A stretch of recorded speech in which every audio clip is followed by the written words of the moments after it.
Atau lebih optimis melihat ekonomi di triwulan kedua atau semester pertama tahun ini? Iya, Pak Frita Adriso ini guru saya ya. Jadi tentunya apa yang kita pelajari sama ya. Termasuk apa yang tadi Pak Fit sampaikan mengenai kondisi steady state. Bahwa kondisi kita sebagai ekonomi yang sudah bertumbuh besar, pastinya akan ada hambatan-hambatan, constraint-constraint untuk bertumbuh lebih cepat. Tetapi steady state itu dalam beberapa peristiwa empiris itu bisa didorong oleh tadi yang disampaikan oleh Pak Fit adalah extravert. Nah, oleh karenanya kenapa pemerintah itu ada di sini adalah untuk melakukan extravert itu. Bagaimana bisa breaching lebih dari 5%. Nah, kalau kita bedah di kuartal pertama ya, itu memang cuma tumbuh 4,87%. Nah, salah satu kalau kita bicara pertumbuhan sektoral yang perlu dibenahi adalah salah satunya dari sisi sektor manufaktur yang tumbuh cuma 4,55%. Pabrik itu ya? Nah, industri? Ya, betul. Nah, itulah yang kemudian harus kita muruskan dan itu merupakan bagian dari asta cita, industrialisasi, dan itu adalah fokus dari pemerintah ke depan. Dan pemerintah sudah menyadari bahwa di kuartal pertama ini memang pertumbuhannya suboptimal. Juga kalau kita bandingkan ya kuartal 1 tahun ini dan kuartal 1 tahun lalu, pertumbuhan atau growth dari belanja pemerintah itu cuma tahun ini bahkan tidak tumbuh ya, terkontraksi 1,38%, dan kuartal 1 tahun lalu itu 20%, ada aktivitas front loading. Nah, oleh karenanya pemerintah berusaha untuk melakukan normalisasi pertumbuhan ekonomi itu kembali lagi ke level yang sebenarnya 5%, karena average growth dari 10 tahun terakhir kalau kita exclude pandemic times, pandemi itu dikeluarkan, itu cuma itu 5,07%. Artinya untuk kembali ke level yang sama tadi 5%, itu sebenarnya tinggal pantikan sedikit saja. Nah, yang dipakai pemerintah apa untuk mengembalikan tadi itu? Nah, makanya seperti pembahasan kita pekan yang sebelumnya, kita bicara mengenai paket stimulus ya. Ada 5 stimulus yang dilakukan oleh pemerintah yang akan digelontorkan, 24,4 triliun rupiah sebagai add-ons, karena kita melihat juga ada potensi pelambatan ekonomi akibat tekanan eksternal, dan oleh karena perlu ada add-on itu. Dan kita lihat bagaimana melindungi yang kelas bawah, bansos dengan 11,9 triliun, dan itu untuk 18,3 juta penerima manfaat. Kemudian ada bantuan subsidi upah untuk di bawah 3,5 juta rupiah, itu 10,73 triliun. On top dari itu, yang terkait juga nanti bidangnya Pak Maulana adalah diskon untuk sektor transportasi darat, laut, dan udara. Yang secara empiris itu memiliki keterkaitan antar sektor, terutama yang paling dominan juga keterkaitan ke sektor pariwisata dan ekonomi kreatif. Diskonnya bulan Juni dan Juli ya? Betul, itu memanfaatkan liburan sekolah, yang memanfaatkan momentum ya, prioritasnya di situ. Nah, kalau kita lihat tadi seperti yang Pak Fit sampaikan ya, kan ada supply, ada demand ya.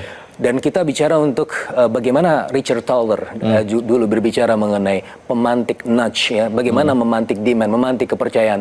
Karena sentimen di bulan Maret itu indeks kepercayaan konsumen cuma 121. Bukan karena tidak ada duit, tapi karena agak kurang kepercayaan untuk spending. Dan untuk itu maka demand ini dinaikkan. Dan ketika demand itu dinaikkan, maka ada potensi kemampuan industrial itu juga akan meningkat. Sebagaimana yang terjadi di pemerintah melihat di akhir triwulan kedua, second quarter atau first half, akhir Juni bulan ini, akan sampai 5% pertumbuhan ekonomi kita, atau seperti yang tadi disampaikan Mas Fit, below that lah, di bawah itu lah. Ya, kita akan usahakan. Asesmen dari Kementerian Keuangan sebenarnya tanpa adanya stimulus ini itu cuma 4,55%. Tapi dengan ada stimulus ini harapannya ya, meskipun memang kalau dari sisi ukuran ini tidak terlalu besar, 24,4 triliun. Tapi ketika dimanfaatkan masuk ke sektor prioritas, asesmen dari Kementerian Keuangan itu minimal 4,9%. Tapi kita masih bisa usahakan untuk sampai 5%. Baik, Mas, mau oleh pemerintah, Mas Peter? Iya, karena stimulus ini kan sifatnya lebih ke arah ikannya ya. Bagaimana penebalan bansos, bantuan subsidi upah, ya itu big chunk-nya di situ kan. Nah, tetapi ini kan add-on, Bung Leo ya. Bagaimana pemerintah juga punya 446 triliun rupiah untuk 11 program prioritas. Makan bergizi gratis 121 triliun, koperasi merah putih 200 triliun. Fasilitas pembiayaan perumahan, fasilitas likuiditas pembiayaan perumahan 41 triliun, yang mana itu secara sektoral memberikan dampak ke tenaga kerjaan yang lumayan signifikan. Dan kami menyadari bahwa yang paling penting itu adalah membangun sektor formalnya, sehingga orang-orang, kalau kita bicara mengenai orang-orang yang bekerja, berarti dia meningkat martabatnya.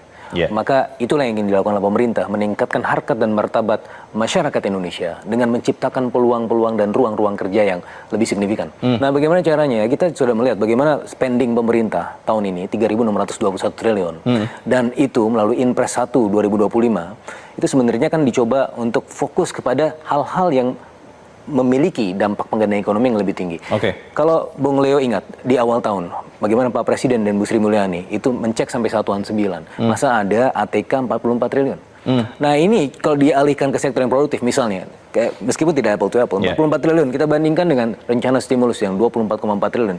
Ini bahkan baru 60%-nya. Nah, belum lagi kalau kita bicara hal yang lain. Nah, ini sebenarnya yang ingin dilakukan oleh pemerintah, mencoba untuk kembali lagi ke kaidah dasar Undang-Undang 17 tahun 2003 tentang keuangan negara, money follow function. Itu fungsinya apa? Uangnya akan tersedia di situ. Kalau uangnya itu kemudian aktivitas tidak produktif, maka buat apa kita gelontorkan uangnya, begitu kan? Maka itu yang sekarang sedang dilakukan oleh pemerintah. Pemerintah tentunya masih percaya bahwa itu punya peluang ketenagakerjaan karena biar bagaimanapun roadmap awalnya adalah pelibatan UMKM di sekitar menggunakan aspek-aspek kelokalan, penggunaan utilisasi BUMDes dan juga nanti ada koperasi merah putih ya. Dan yang tidak kalah pentingnya adalah mengurangi beban dari middle class. Kalau sebagaimana kita tahu data BPS 41,7% itu keluaran middle class itu adalah untuk kelompok makanan. Ini paling besar dibanding yang lain. Dan kedua itu properti ya 28%. Tadi juga ada fasilitas likuiditas pembiayaan perumahan yang 41 triliun. Nah, kembali lagi ke MBG. Nah, ini bisa mengurangi biaya berapa banyak sih? Nah, kalau kita lihat jumlah keluarga di Indonesia rata-rata itu 4,71. Artinya satu keluarga punya 2 atau 3 anak lah. Untuk satu anak misalnya, satu keluarga punya 2 anak.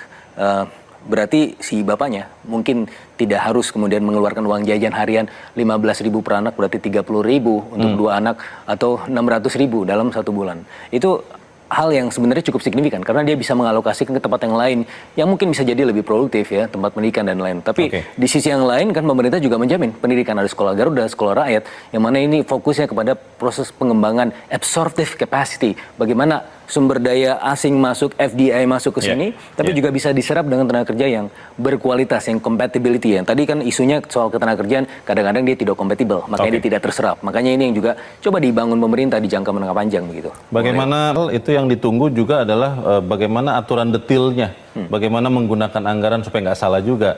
Soal detail untuk mencapai pertumbuhan 5%, pemerintah benar-benar sudah punya dan tidak over optimis atau seperti apa? Kalau kita merujuk pada rencana APBN untuk tahun ini yang dibuat tahun 2024, sebenarnya kan targetnya 5,2%. Nah, cuma masalahnya kalau kita lihat ya, tekanan-tekanan global itu menghadirkan revisi-revisi ya, bagaimana IMF World Bank untuk global demand dari 3% menjadi 2,6%. Untuk kita Indonesia dari sebelumnya mereka bahkan punya forecast 5,1% menjadi 4,7%. Yang mana lokusnya itu adalah tekanan global. Nah, makanya tekanan global itu perlu diantisipasi oleh ya shock absorber dari APBN untuk sebagai mekanisme counter siklus begitu ya. Dan ini yang kemudian coba dilakukan oleh pemerintah. Uangnya pasti akan ada tidak 3.621 triliun itu? Direncanakan 3.621 triliun. Defisitnya masih tetap 2,53% dari GDP, tidak berubah. Karena yang terjadi adalah ada realokasi anggaran tadi kan, Bung Leo ya. Jadi kenapa ada stimulus? Ya karena tadi anggaran yang tidak produktif difokuskan kepada tempat-tempat yang bisa menghasilkan keuntungan ekonomi begitu.